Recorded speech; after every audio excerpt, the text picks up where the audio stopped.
En ce temps-là, Jésus disait à ses disciples, « Je suis venu apporter un feu sur la terre, et comme je voudrais qu'il soit déjà allumé, je dois recevoir un baptême, et quelle angoisse est la mienne jusqu'à ce qu'il soit accompli.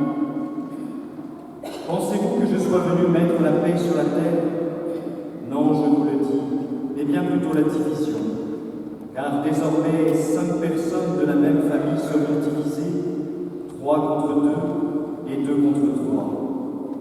Ils se diviseront le père contre le fils et le fils contre le père, la mère contre la fille et la fille contre la mère, la belle-mère contre la belle-fille et la belle-fille contre la belle-mère. » Acclamons la parole de Dieu.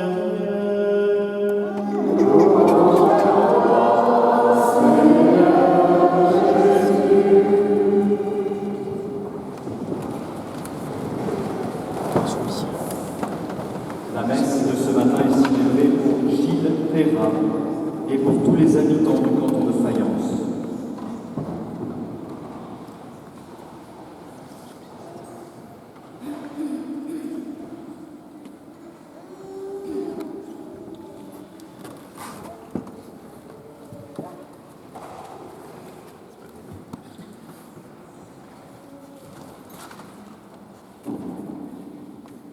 C'est un évangile qui n'est pas si simple que ça à entendre, me semble-t-il.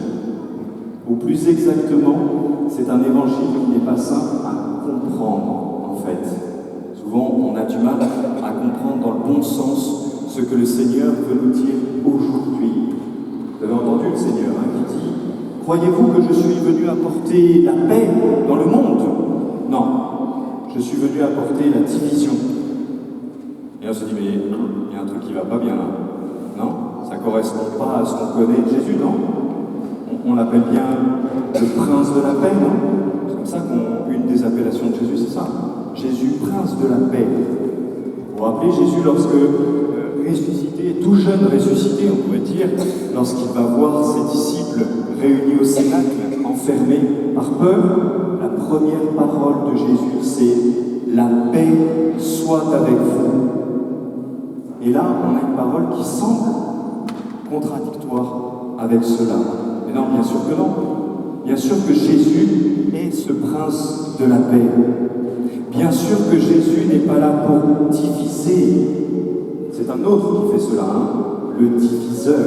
C'est justement celui qui est opposé à Jésus, qui est prince de paix, qui est celui qui unit, celui qui conduit vers le bien. Il me semble qu'aujourd'hui, Jésus utilise ces termes-là, ces paroles, un peu pour nous provoquer, un peu pour nous bousculer, un peu pour nous faire avancer. C'est toujours par amour, hein, vous le savez, les amis, hein, il ne le fait pas n'importe comment.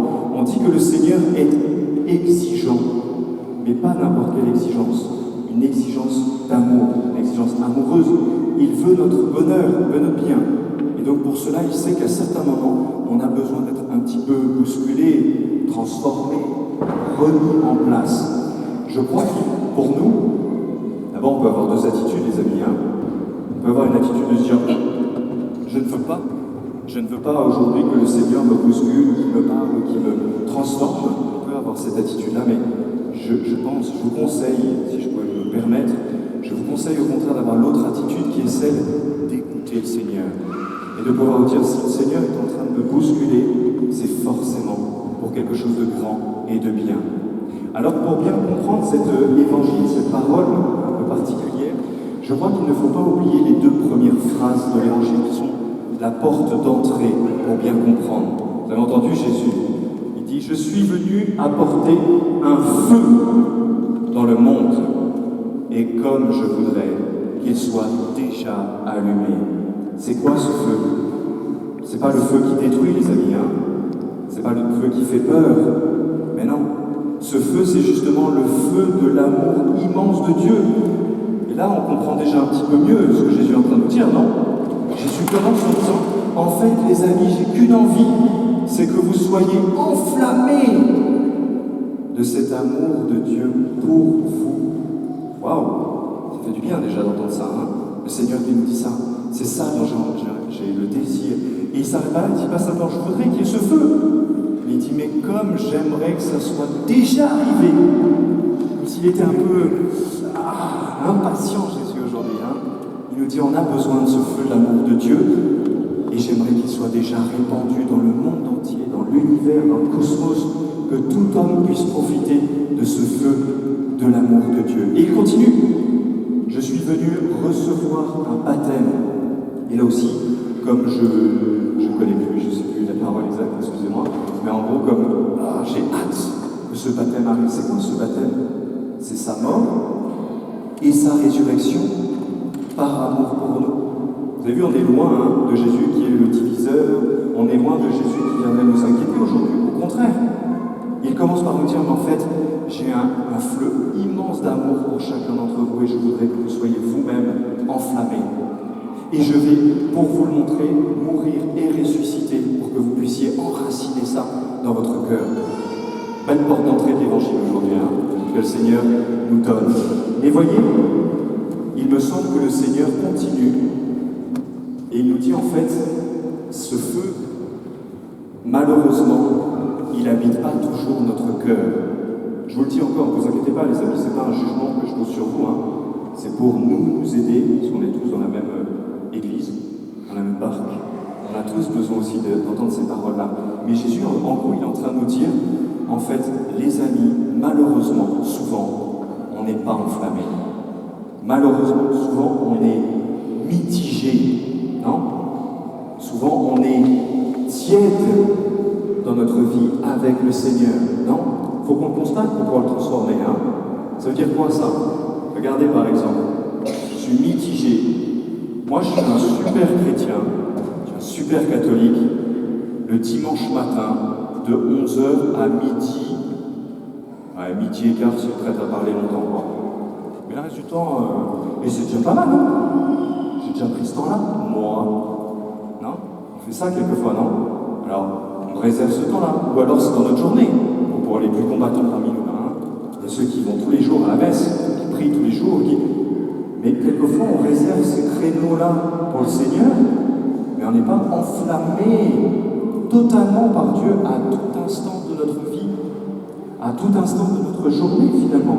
On a réservé des créneaux à Dieu. On est mitigé, quoi. Non, vous n'êtes pas d'accord avec ça? De la même manière, dans notre vie avec le bien, ou malheureusement avec le mal, combien de fois j'entends des personnes qui me disent « Oh, oui, je fais des petites choses, pas bien, mais quand je regarde les autres à l'extérieur, je me dis que c'est pas si mal que ça finalement. Non? Bon, je critique un petit peu, mais c'est pas grave finalement. Je dis un peu des gros mots, mais c'est pas grave finalement.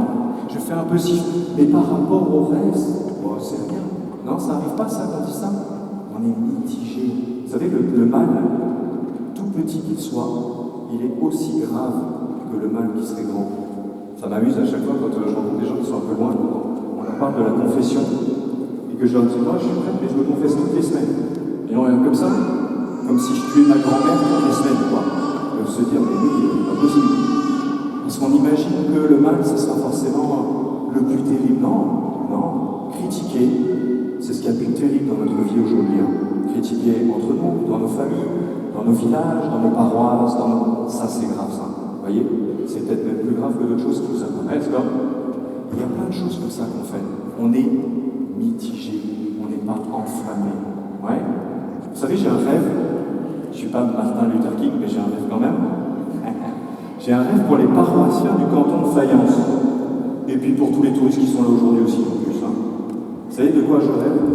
C'est que des gens de l'extérieur, qui ne sont pas là aujourd'hui par exemple, ils viennent me voir et me disent « Waouh, on a vu des gens qui sont vos paroissiens, ils sont enflammés.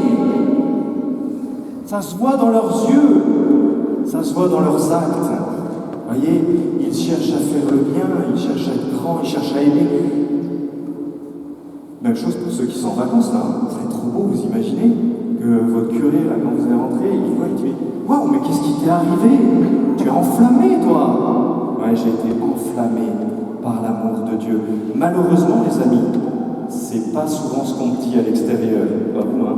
Mais c'est vrai, malheureusement, nous ne sommes pas toujours ces témoins-là, non? Quelquefois, à l'extérieur, on parle de nous comme « Ah, les chrétiens !» Ceux qui critiquent tout le temps, là, à la sortie de la messe. Ou ceux qui sont comme si, ceux qui ne sont pas meilleurs que nous, ceux qui... Et on se dit, mais non, on devrait être enflammé. Vous voyez comme il y a un enjeu aujourd'hui. Ça pourrait être notre devise de la semaine, là. Seigneur, fais que je sois enflammé, et enflammé, pas n'importe quoi, hein. Attention, hein. Je vais raconter une histoire drôle, enfin, moyennement drôle. J'étais avec une réunion avec certains paroissiens ailleurs, avec l'évêque de Paris il y a quelque temps, 15 jours avant l'incendie de Notre-Dame. Et il y avait déjà eu, ici pour ceux qui sont dans la région parisienne, il y avait déjà eu un incendie, je crois, à Saint-Sulpice. Et l'évêque, à la fin, il dit ça, il dit la même chose. Il dit, c'était plein de jeunes, il dit, enflammez vos paroisses. Là, il s'arrête. Et il dit, la dernière fois j'ai dit ça, il y a Saint-Sulpice qui a brûlé. Donc, vous ne mettez pas de feu à vos églises. Ouais. Donc, c'est pareil là, hein. C'est une flamme intérieure qui doit nous brûler, vous avez compris, hein. Surtout, ne me brûlez pas mon église, j'en ai besoin, hein. Ouais, on en a besoin pour venir voir le Seigneur. Mais une flamme intérieure, une flamme qui est belle, une flamme qui réchauffe, une flamme qui va aimer le monde entier. Et pour aller encore plus loin, parce qu'on pourrait se poser la question du « Oh super, enflammé, enflammé ». Mais comment? Comment je vais faire pour être enflammé? Il me semble qu'on a eu la réponse dans la deuxième lecture. Il y a eu une parole, waouh, elle résume toute cette parole, je trouve. Je l'ai écrite parce qu'elle est longue. Cette parole, elle dit « Courons avec endurance ». C'est beau déjà d'entendre le courons, non? Ça serait beau, enflammé en courant. C'est pas mal déjà. Nous, on va souvent à la messe, ou vers Dieu, ou dans notre vie. Pour les meilleurs. Quelquefois, peut-être comme ça pour les autres. À reculons ou doucement. Et si on était vraiment, on se disait, à partir de maintenant, je vais courir vers Dieu. C'est chouette ça déjà. Hein? Avec endurance. Vous savez, c'est pas comme la première semaine de carême. On tient une semaine. Non? Ou le 1er janvier. T'as pris quoi comme résolution? Que tu vas tenir une semaine? Non? Là, il nous dit courons, mais avec endurance. Vous savez, les chrétiens, on est endurants. On ne va pas simplement faire une belle chose là. On ne va pas se dire, allez, je suis enflammé, mais juste aujourd'hui. Hein. Demain, je remets l'incendie, j'éteins l'incendie et on recommence avec un plan. Hein. Non, non, non. Courons avec endurance l'épreuve qui nous est proposée. Parce qu'effectivement, nous savons bien que dans notre vie, il y a cette présence du bien extraordinaire de Dieu, mais il y a aussi la présence du mal. Donc, il y a effectivement l'épreuve. Et là, toute la clé est là. Les yeux fixés sur Jésus, qui est à l'origine et au terme de la foi. Les yeux fixés sur Jésus, c'est ça le moyen. Comment est-ce qu'on va être enflammé de l'amour de Dieu là aujourd'hui? C'est pas parce que, j'ai décidé que maintenant j'allais être quelqu'un de bien. C'est pas ça. C'est Jésus qui nous donne. Et donc, nous, si on est fixé, si on passe notre temps à le regarder, à avoir le regard tourné vers lui, pour le coup, on sera enflammé de son amour. Vous imaginez notre journée là? Si tous les actes, j'allais dire quelques, non, si tous les actes de notre journée ont commencé par avoir le regard tourné vers Jésus, vous imaginez comme ça changerait tout?